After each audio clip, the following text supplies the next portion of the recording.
제가 명절마다 자식들에게 거짓말을 해왔다는 충격적인 고백을 들려드리려고 합니다. 하지만 그 거짓말 뒤에 숨겨진 어머니의 아픈 마음을 아시게 되면 이해하실 거예요. 안녕하세요. 저는 안정화입니다. 올해 72살이에요. 바닷가 작은 도시에서 30년간 봄날 세탁소를 운영해 왔습니다.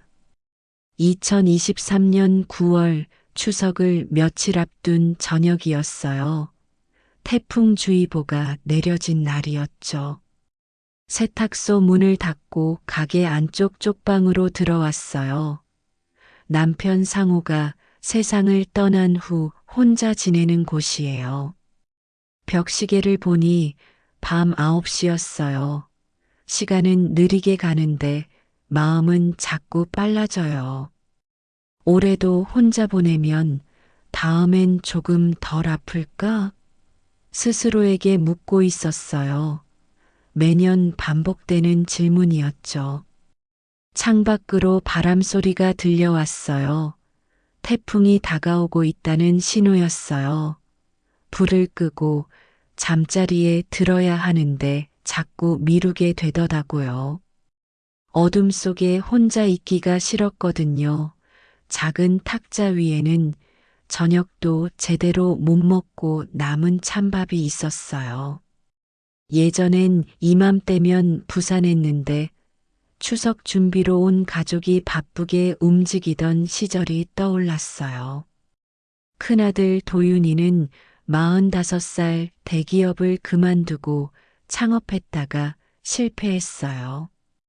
둘째 지호는 42살 영업 보증에 연루되어서 신용불량 직전까지 갔었죠. 막내 할인이는 38살인데 병원에서 물리치료사로 일하다가 사고로 청력을 잃었어요. 지금은 보청기에 의존하면서 재취업을 준비하고 있어요. 아이들 문제를 해결해 주느라 제가 가진 걸 다 털어넣었어요. 상가 보증금까지 뺏어 썼죠. 그때부터 명절이 올 때마다 어깨가 무거워지기 시작했어요. 아이들 발걸음도 함께 무거워졌고요. 엄마, 잠깐 보증만 이번 달 카드가 이런 말들이 계속 들려올까봐 두려워졌어요. 가족밖에 모르던 사람이 왜 명절마다 혼자 남게 됐는지 그 이유를 정확히 아는 사람은 없을 거예요. 아이들은 제가 서운해서 거리를 두는 줄 알고 있어요. 하지만 진짜 이유는 달랐어요. 더 이상 아이들에게 부담이 되고 싶지 않았어요. 저 때문에 아이들이 힘들어하는 모습을 보기 싫었거든요. 그래서 먼저 거리를 뒀어요. 명절마다 단체 문자를 보냈어요. 엄마는 바닷바람 쐬러 며칠집 비운다. 걱정 마라. 사실은 어디도 가지 않았어요. 그냥 세탁소 안에서 혼자 시간을 보냈죠. 아이들이 찾아와도 없는 척했어요. 서로 상처받지 않기 위해서였어요. 세탁기 소음이 끊긴 밤이면 귀를 막고 누웠어요. 요청받지 않은 사랑이 상처가 되지 않도록 먼저 침묵하는 방법을 배웠어요. 하지만 그게 정말 옳은 일이었는지는 확신이 서지 않았어요. 창밖 바람이 더 세게 불기 시작했어요. 간판이 흔들리는 소리가 들렸죠. 내일도 혼자겠지. 이런 생각을 하면서도 한편으로는 누군가 찾아오길 바라고 있었어요. 모순된 마음이었죠. 혼자 있고 싶으면서도 외로웠어요. 전등을 끄지 못하고 있는 저 자신이 측은했어요. 어둠이 무서운 게 아니라 혼자라는 생각이 무서웠거든요. 시계 바늘이 10시를 가리켰을 때야 겨우 불을 껐어요. 하지만 잠들지는 못했어요. 바람 소리만 계속 들렸어요. 내년엔 좀 나아질까? 매년 하는 생각이었지만 답은 없었어요. 그저 하루하루 버텨나가는 것만이 제가 할 수 있는 일이었어요. 남편 기억을 떠올리면 항상 마음이 복잡해집니다. 좋은 남편이었지만 우리 부부의 사랑은 늘 자식들 쪽으로만 기울어져 있었어요. 상호는 시내버스 기사였어요. 몇 해 전 뇌졸중으로 세상을 떠났죠. 살아생전 남편은 사람들을 태우고 내리는 일을 정말 사랑했어요. 여보, 오늘도 많은 사람들을 안전하게 모셨다. 퇴근할 때마다 이런 말을 했어요. 저도 얼룩을 지우고 다림질하는 일을 사랑했어요. 더러워진 옷이 깨끗해질 때의 보람이 좋았거든요. 하지만 우리 부부에게 문제가 있었어요. 사랑의 방향이 늘 자식들 쪽으로만 기울어져 있었다는 거였어요. 큰아들 도윤이가 대학을 졸업하고 대기업에 취업했을 때 얼마나 기뻤는지 몰라요. 우리 도윤이가 대기업 다닌다. 남편은 자랑스러워 했어요. 하지만 도윤이는 안정된 직장을 그만두고 창업을 선택했어요. 아들아, 괜찮겠니? 걱정 마세요. 잘 될 거예요. 도윤이는 자신만만했어요. 하지만 현실은 달랐어요. 사업은 실패했고 빚만 남았어요. 엄마, 잠깐만 도와주세요. 결국 저희한테 손을 벌렸어요. 둘째 지호는 영업직에서 일하다가 보증 문제에 휘말렸어요. 엄마, 제가 보증을 서줬는데 상대방이 돈을 안 갚아요. 얼마나 되는데? 많이요. 신용불량자가 될 것 같아요. 지호도 결국 저희 도움이 필요했어요. 막내 할인이는 그나마 안정적이었어요. 병원에서 물리치료사로 일하고 있었거든요. 하지만 현장에서 사고가 났어요. 엄마, 귀가 잘 안 들려요. 뭐라고? 청력을 잃었어요. 일을 못하게 됐어요. 할인이마저 어려워졌어요.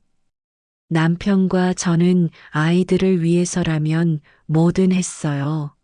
세탁소 매출이 좋지 않아도 아이들 문제 해결이 우선이었어요. 여보, 상가 보증금을 써야겠어. 그래야겠지. 남편도 동의했어요. 몇 년 전 아이들 문제를 수습하느라 저희가 가진 걸 거의 다 썼어요. 보증금까지 빼서 아이들을 도와줬어요. 그때부터 명절이 올수록 어깨가 무거워지기 시작했어요. 아이들도 눈치를 챈 것 같았어요. 예전처럼 편하게 오지 못하더라고요. 엄마, 우리 때문에 힘드시죠? 아니다, 괜찮아 하지만 정말 괜찮지 않았어요.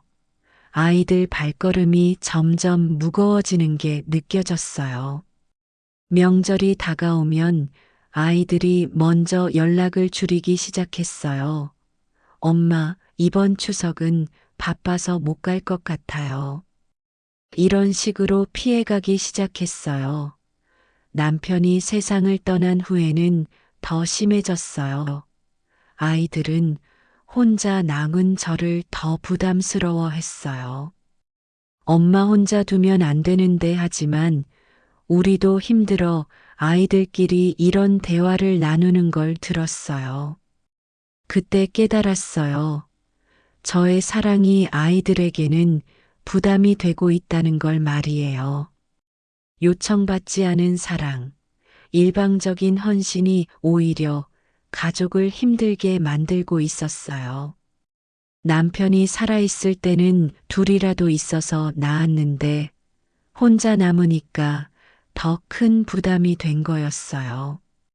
아이들의 발걸음이 무거워질 때마다 제 마음도 함께 무거워졌어요. 이런 상황이 계속되면 아예 연락을 끊을 수도 있겠다는 생각이 들었어요. 그래서 저는 결심했어요. 먼저 거리를 두기로 한 거예요. 제가 명절마다 혼자 지내게 된 진짜 이유는 버림받아서가 아니었습니다. 오히려 제가 먼저 거리를 둔 거였어요. 아이들이 저를 버린 게 아니라 제가 아이들을 멀리한 거였어요. 추석이 될 때마다 반복되는 패턴이 있었어요. 엄마 잠깐 보증만 이번 달 카드 대금이 당분간만 도와주세요. 이런 말들이 겹겹이 쌓이면서 저는 지쳐갔어요. 아이들도 죄송해했어요. 하지만 어쩔 수 없다는 표정이었죠. 엄마 정말 미안해요. 다음엔 꼭 갚을게요. 하지만 갚을 수 있는 상황이 아니라는 걸 다 알고 있었어요. 그런 상황이 몇 년 반복되면서 저는 결심했어요.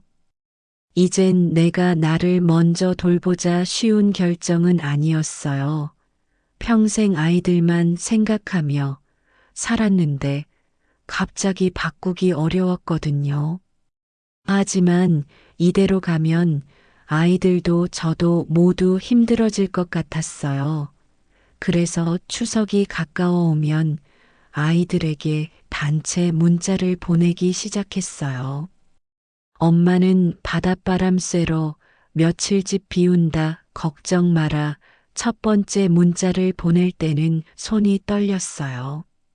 아이들한테 거짓말을 하는 게 너무 힘들었거든요. 하지만 보내고 나니까 조금 마음이 편해졌어요. 사실은 어디도 가지 않았어요. 그냥 세탁소 안에서 시간을 보냈어요. 아이들이 가끔 찾아와서 문을 두드렸어요. 엄마 계세요? 엄마. 하지만 대답하지 않았어요. 없는 척 했어요. 정말 마음이 아팠어요. 아이들 목소리를 들으면서도 문을 열어줄 수 없었거든요. 엄마가 정말 없나 보다. 다음에 다시 와보자.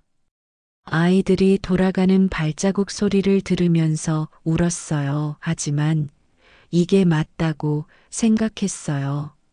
서로 상처받지 않기 위해서는 이런 방법밖에 없었어요. 세탁기 소음이 끊긴 밤이면 정말 조용했어요.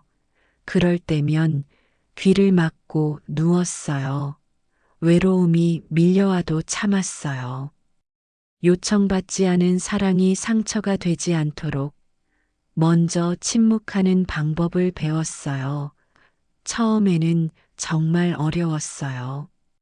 아이들 생각이 나면 당장 전화하고 싶었거든요. 하지만 참았어요. 전화해봤자 또 돈 이야기만 나올 것 같았어요. 그러면 또 서로 상처받고 미안해하고 그런 악순환을 끊고 싶었어요. 몇 달이 지나면서 익숙해졌어요. 혼자 있는 시간이 나쁘지만은 않다는 걸 깨달았어요. 아이들 걱정하느라 밤잠 못 이루는 일도 줄어들었어요. 돈 문제로 고민하는 시간도 줄었어요. 하지만 완전히 편해지지는 않았어요. 가끔 아이들이 어떻게 지내는지 궁금했거든요.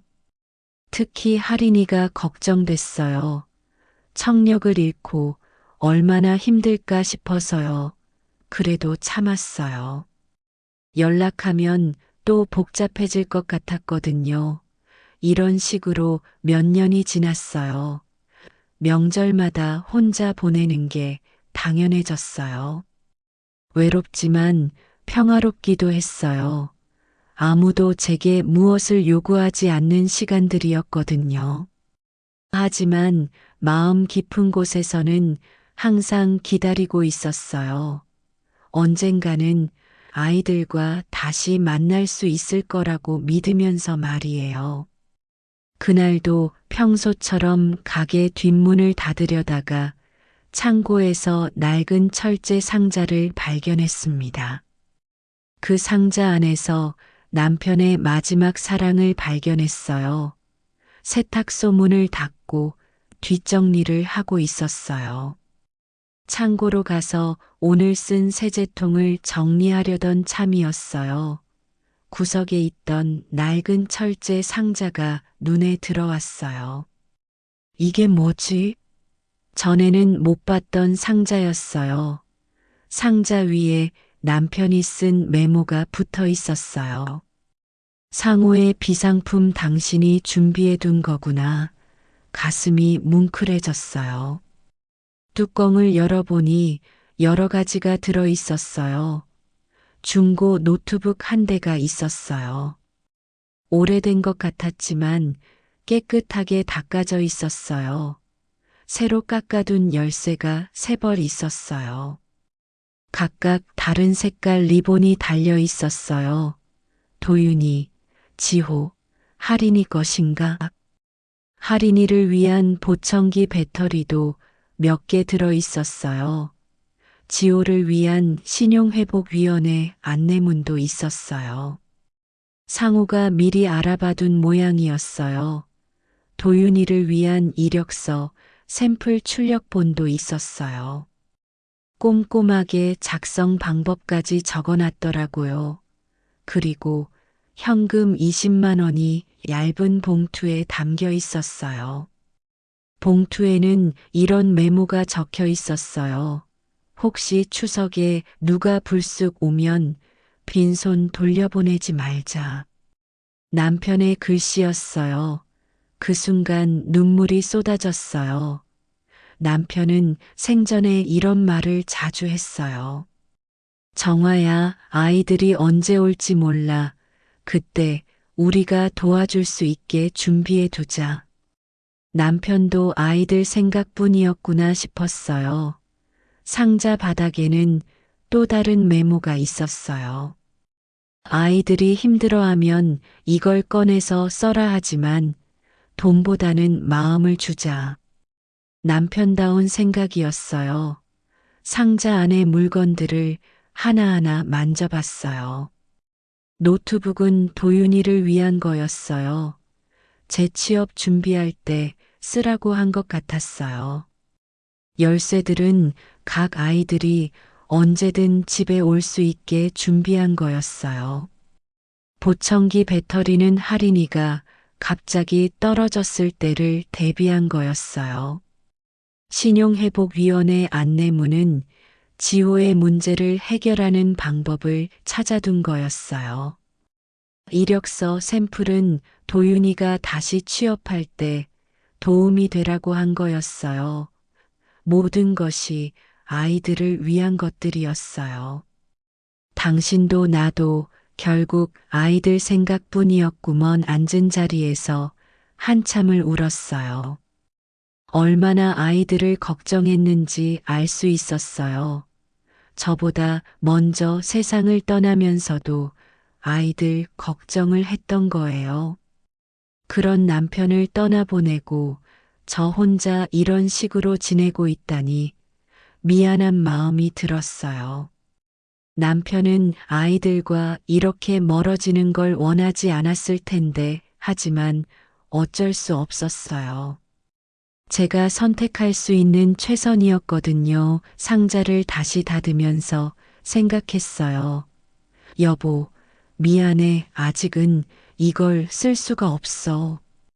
아이들이 다시 저를 찾아올 때까지 기다려야겠다고 생각했어요. 그때가 오면 준비해둔 것들을 꺼내서 나누어 주자고 마음먹었어요. 상자를 원래 자리에 두고 창고 문을 닫았어요. 여보, 고마워 마음속으로 인사했어요. 남편이 남긴 마지막 사랑을 발견한 하루였어요. 추석 전날 밤 정전이 났을 때 저는 또 혼자 명절을 보내게 됐다고 생각했습니다. 하지만 바람 소리 사이로 들린 노크 소리가 모든 것을 바꿔놓았어요. 추석 전날 밤이었어요. 태풍이 더 가까이 온 것 같았어요. 바람 소리가 점점 커졌어요. 갑자기 모든 전등이 꺼졌어요. 아, 정전인의 손전등을 찾으러 서랍을 뒤지고 있었어요. 바람이 대문을 심하게 흔들고 있었어요. 이 바람에 간판이 떨어지지 않을까? 걱정이 되기 시작했어요. 그때 바람 소리 사이로 다른 소리가 들렸어요.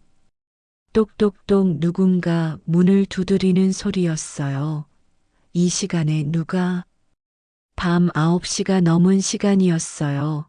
게다가 이런 날씨에요. 처음에는 바람 소리인 줄 알았어요. 하지만 계속 들려왔어요. 분명히 노크 소리였어요. 손전등을 들고 현관으로 갔어요. 누구세요? 엄마, 나야. 익숙한 목소리였어요. 할인이 목소리였어요. 할인이? 문을 열어보니 정말 할인이가 서 있었어요. 비에 젖어서 모자를 쓰고 있었어요. 옆에는 할인이 남편 민석도 함께 있었어요. 어떻게 이 날씨에? 엄마 혼자 있을 것 같아서 할인이가 모자를 벗으면서 말했어요. 입술을 크게 움직여서 말하고 있었어요. 저에게 보여주려고 하는 거였어요. 엄마 들려? 나 왔어. 할인이의 말이 마음에 와 닿았어요. 보청기를 끼고 있었지만 여전히 말하기 어려워하는 게 보였어요. 얼른 들어와 적겠다. 고마워요. 어머님 민석이 정중하게 인사했어요. 저는 손가락으로 하늘을 가리켰어요. 정전된 상황을 설명하려고 했어요. 별빛이 구름 사이로 조금 보였어요. 전기가 나갔구나. 민석이 상황을 파악했어요. 손전등 있어요? 손전등 하나에 의지해서 셋이 주방으로 들어왔어요. 할인이가 어설픈 손짓말로 말했어요. 엄마, 오늘은 내가 해 손짓이 서툴렀지만 의미는 전해졌어요. 민석이 가져온 보온 가방을 열었어요. 미리 만들어 왔어요. 송편과 약밥이 들어 있었어요. 언제 이걸 다 만들었어? 어머님 혼자 계실 것 같아서 준비했어요. 할인이와 민석이 미리 계획을 세웠던 거였어요. 할인이가 숟가락을 잡으려고 했어요. 순간 제가 본능적으로 빼앗으려고 했어요. 평소 습관이었어요. 아이들이 뭘 하려고 하면 제가 대신 해주곤 했거든요. 하지만 멈췄어요. 이젠 맡겨보자. 마음속으로 중얼거렸어요. 할인이가 서툴지만 정성스럽게 음식을 준비했어요. 민석도 옆에서 도와주고 있었어요. 어머님, 앉아 계세요. 우리가 할게요. 오랜만에 누군가 저를 챙겨주는 기분이었어요. 정전된 상황이지만 오히려 따뜻했어요. 촛불을 켜니 더 포근한 분위기가 됐어요. 이런 게 진짜 추석 같네 마음속으로 생각했어요. 할인이가 보청기를 만지작거리면서 말했어요. 엄마 미안해 뭘? 그동안 연락 못해서. 할인이도 미안해하고 있었던 거였어요. 괜찮아. 너도 힘들었을 텐데. 아니야, 엄마가 더 힘드셨을 거야. 오래간만에 할인이와 진솔한 대화를 나눴어요. 밖에는 여전히 바람이 불고 있었지만 집 안은 평화로웠어요. 정전이 되어서 오히려 더 가까워진 기분이었어요. 불이 다시 들어왔을 때 우리는 작은 식탁을 둘러싸고 앉아 있었습니다. 그때 할인이가 들려준 이야기는 정말 놀라웠어요. 전기가 복구됐어요. 갑자기 환해졌죠. 와, 다시 켜졌네. 민석이 기뻐했어요. 식탁에 올라온 건 소박했어요. 송편, 무생채, 약밥 그리고 제가 어제 남겨둔 동태전까지. 많지는 않았지만 정성이 들어간 음식들이었어요. 할인이가 보청기를 살짝 조절했어요. 소리를 맞추는 거였어요. 엄마 말할 게 있어. 뭔데? 나 이제 복직 지원하려고. 깜짝 놀랐어요. 복직? 응, 청각장애인 상담 물리치료 전공 과정이 열렸대. 할인이가 자세히 설명했어요. 병원의 환자들 중에 청각 보조 기구 쓰는 분들이 있거든. 그래. 내가 겪어봐서 어떻게 말해야 덜 외로운지 알아. 할인이의 말에 감동했어요. 자신의 아픔을 다른 사람을 위해 쓰려고 하고 있었거든요. 민석이 덧붙였어요. 도윤이 형은 취업 연계 교육 신청했대요. 정말? 지호 형은 신용회복 절차 밟는 중이고요. 아이들이 모두 다시 일어서려고 하고 있었던 거였어요. 이번 추석엔 다 같이 오자고 했는데 민석이 말을 이었어요. 형들이 어머님 눈치를 보더라고요. 눈치? 네, 부담 드릴까 봐서요.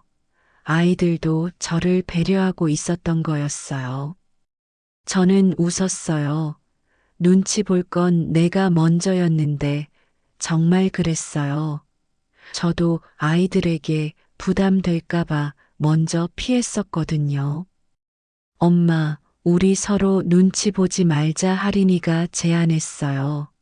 그래, 그러자. 오랜만에 마음이 편해졌어요. 형들도 많이 변했어. 민석이 말했어요. 어떻게? 예전처럼 무작정 도움을 요청하지 않아요. 그래. 스스로 해결하려고 노력하고 있어요. 아이들이 성장하고 있었던 거였어요. 저도 모르는 사이의 말이에요. 도윤이 형은 이제 공공취업지원센터 다니면서 체계적으로 준비해요. 지호 형도 신용회복위원회에서 상담받으면서 차근차근 정리하고 있고요. 아이들 각자가 자신의 문제를 스스로 해결하려고 하고 있었어요. 예전처럼 저에게만 의존하지 않고 말이에요. 그럼 이제 안심이네. 네. 시간은 걸리겠지만 다들 나아질 거예요. 민석의 말이 믿음직스러웠어요. 송편을 먹으면서 생각했어요. 제가 거리를 둔 시간 동안 아이들도 성장했구나. 혼자 힘든 시간을 보내면서 스스로 일어설 방법을 찾았구나. 할인아, 응? 엄마가 미안해. 왜? 그동안 피해서. 괜찮아. 엄마도 쉴 시간이 필요했을 거야. 할인이가 이해해줬어요. 이제부터는 달라질 거야. 응, 오랜만에 가족다운 대화를 나눴어요. 밖에는 여전히 바람이 불고 있었지만 집 안은 따뜻했어요. 이런 게 진짜 명절이구나 싶었어요. 식사를 마치고 나서 저는 창고에서 상호가 남긴 상자를 가져왔습니다. 그리고 우리 가족만의 새로운 약속을 만들었어요. 잠깐 가져올 게 있어. 창고로 가서 상호의 비상품 상자를 들고 왔어요. 이게 뭐예요? 민석이 궁금해했어요. 이건 너희 아버지가 남긴 거다. 상자를 열어서 보여줬어요. 할인이가 보청기 배터리를 보고 눈을 크게 뜨더라고요. 이거 내 거? 응, 아버지가 미리 준비해 둔 거야. 민석은 이력서 샘플을 보고 놀랐어요. 도윤이 형을 위한 거네요. 그래.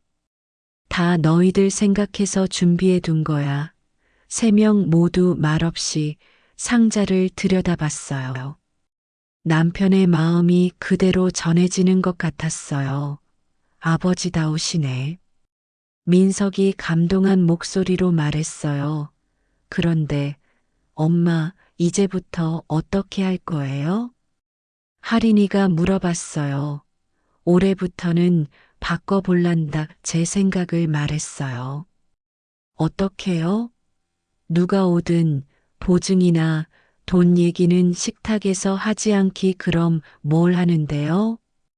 대신 각자 뭐가 두려운지 말하기 새로운 제안이었어요. 돈 이야기 대신 서로의 마음을 나누자는 거였어요. 잠시 침묵이 흘렀어요. 할인이가 먼저 입을 열었어요. 나 소리 없는 병실이 두려워. 하지만요. 그래도 갈 거야. 내가 도울 수 있는 사람들이 있으니까. 할인이의 용기에 감동했어요. 민석도 말했어요. 난 당신이 지치지 않을까봐 두려워. 그래서요? 그래서 같이 걸으려고 해 부부가 서로 의지하는 모습이 보기 좋았어요. 이제 제 차례였어요. 나는 다시 의지하게 될까봐 두려워 솔직한 마음을 털어놨어요. 하지만요, 그래도 문을 열어둘 거다 제 다짐이었어요. 혼자 있는 법을 배웠지만 완전히 마음을 닫지는 않겠다는 뜻이었어요. 좋은 생각이에요, 어머님. 민석이 동의했어요. 빈 반찬통을 가져와서 각자의 약속을 쪽지에 적었어요. 할인이는 용기 내서 새로운 일에 도전하기라고 적었어요. 민석은 할인이와 함께 걷기라고 적었어요. 저는 문은 열어두되 의존하지 않기라고 적었어요. 쪽지들을 반찬통에 넣고 뚜껑을 닫았어요. 이건 추석마다 열어보자 좋은 생각이야. 엄마 할인이가 웃으며 동의했어요. 도윤이 형이랑 지호 형도 다음에 와서 쪽지 넣으면 되겠네요. 민석이 제안했어요. 그래, 그렇게 하자. 이제 우리 가족만의 새로운 전통이 생겼어요. 돈 이야기나 부담스러운 요청 대신 서로의 마음을 나누는 시간을 갖기로 한 거예요. 엄마, 이제 다른 형들한테도 연락해도 돼요? 할인이가 조심스럽게 물어봤어요. 그래, 언제든 와도 된다고 전해라. 정말요? 응단, 돈 이야기는 식탁에 앉기 전에 끝내고 웃으면서 말했어요. 알겠어요. 반찬통을 냉장고 맨 위 칸에 넣어두었어요. 내년 추석에 다시 꺼내볼 약속들이었어요. 남편이 남긴 상자도 다시 창고에 넣어두었어요. 정말 필요할 때까지는 아껴두기로 했어요. 그 대신 마음을 나누는 시간을 늘리기로 했어요. 새벽이 되어 바람이 잦아들고 첫 차가 지나갈 때 저는 비로소 깨달았습니다. 혼자 견디는 법을 배웠기에 이제 함께 버틸 수 있다는 것을 말이에요. 새벽 5시경이었어요. 태풍이 지나간 후에 고요함이 찾아왔어요. 할인이와 민석은 아직 자고 있었어요. 저는 일찍 일어나서 세탁소 정리를 했어요. 간판도 확인하고 유리창도 점검했어요. 다행히 큰 피해는 없었어요. 그때 삼색실이 눈에 들어왔어요. 상우가 생전에 쓰던 실들이었어요. 작은 매듭을 묶어서 가게 문손잡이에 달았어요. 열림을 의미하는 표시였어요. 그동안 명절마다 혼자였던 건 아이들이 나빠서가 아니었어요. 제가 무너지지 않기 위해 선택한 거리두기였어요. 하지만 거리두기가 영영한 단절은 아니라는 걸 깨달았어요. 할인이의 방문이 그걸 증명했어요. 서로 필요한 시간을 보낸 후에 다시 만날 수 있다는 걸 알았어요. 휴대폰이 진동했어요. 문자가 2개 와 있었어요. 도윤이에게서 온 문자였어요. 엄마, 오후에 들러도 돼? 지호에게서도 왔어요. 엄마, 나 신협 앞이야. 송편 남았어? 아이들이 모두 오려고 하고 있었어요. 예전 같으면 부담스러웠을 텐데 이제는 괜찮았어요. 상자에서 현금 봉투를 꺼내서 반으로 접었어요. 이건 비상시에 쓰자. 진짜 급할 때를 위해 아껴두기로 했어요. 오늘은 빈손으로 와라. 밥은 내가 했다. 아이들에게 답장을 보냈어요. 돈이 아니라 마음으로 만나자는 뜻이었어요. 가게 문을 열자 찬 공기가 들어왔어요. 오래 묵은 섬유유연제 향기도 함께 퍼졌어요.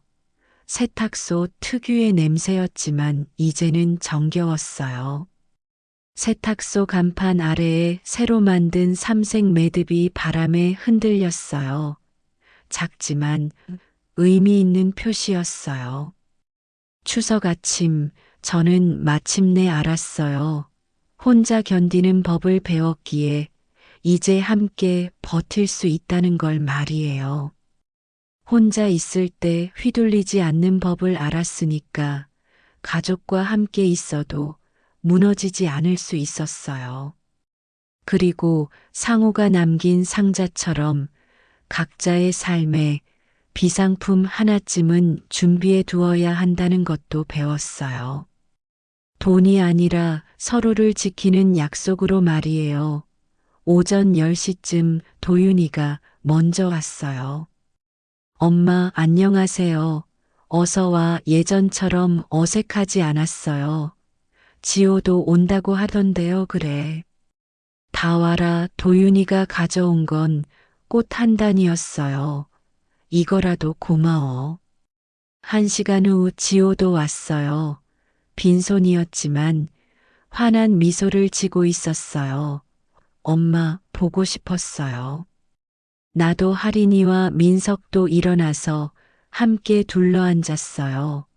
오랜만에 온 가족이 한자리에 모였어요. 이제부터 우리 새로운 약속 있어. 반찬통을 꺼내서 보여줬어요. 도윤이와 지호도 각자의 약속을 쪽지에 적어서 넣었어요. 도윤이는 포기하지 않고 끝까지 도전하기라고 적었어요. 지호는 정직하게 문제 해결하기라고 적었어요. 5장의 쪽지가 든 반찬통을 다시 냉장고에 넣었어요. 내년 추석까지 잘 보관할 거예요. 이제 밥 먹자. 네, 엄마 오랜만에 온 가족이 함께하는 추석이었어요. 복잡한 이야기는 나중에 하고 오늘은 그냥 함께 있는 것만으로도 충분했어요. 문손잡이의 삼색 매듭이 바람에 살랑거렸어요. 열린 마음을 표현하는 작은 신호였어요.